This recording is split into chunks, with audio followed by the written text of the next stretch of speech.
Okay, folks, here's a quick review of the Qui-Gon Jinn figure that was produced by Hasbro as part of the Star Wars Vintage Collection line of products. I picked this up at a Walmart clearance sale for $4. When I first got the figure out of the blister pack, my reaction was somewhat mixed. Facially, this doesn't appear to be a very good likeness of Liam Neeson at all. The body of the figure looks okay, but it doesn't appear that the legs have been designed very well. When I've had him on a figure stand, like I do on this one here that I use for my reviews, I've had to bend his knees in a very odd fashion in order to get his feet to align properly with the pegs on these figure stands. The joints on this figure all worked well right out of the packaging. I've had no problem in moving the wrists, knees, or arms. The leg articulation, it does appear to be somewhat restricted in the hip area due to the tunic of his uniform being made out of a harder plastic. But the head on the figure does turn. However, it's a bit restricted in its freedom of movement due to the shoulder length hair. Paint apps on the figure were, for the most part, they were pretty good. There was one minor error in the belt buckle that I found, and that was it. So what I'll do here is pause, zoom in, and give you a closer look as to what the figure looks like.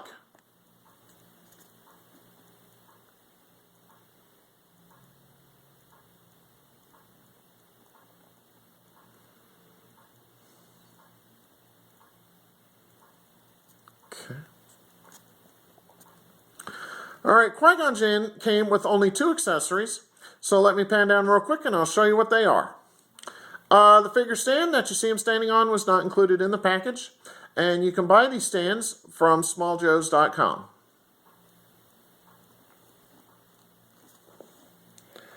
Okay, first up, here is his lightsaber.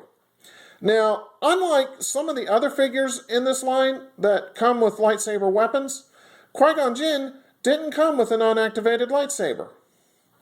And unfortunately, as you can see on the video, the blade on this lightsaber came out warped in the packaging.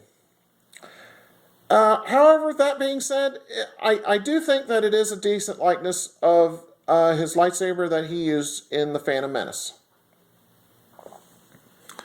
Okay, next up, Qui-Gon Jinn came with a removable cloak. And as you can see, it's the same oversized robe that came with the lightsaber construction Luke Skywalker figure that I reviewed last year. And also, if I remember correctly, Qui-Gon Jinn's cloak in The Phantom Menace was black, not brown. Alright, back to the figure itself. What I'll do now is a quick 360 of Qui-Gon Jinn and let you see what he looks like from all sides.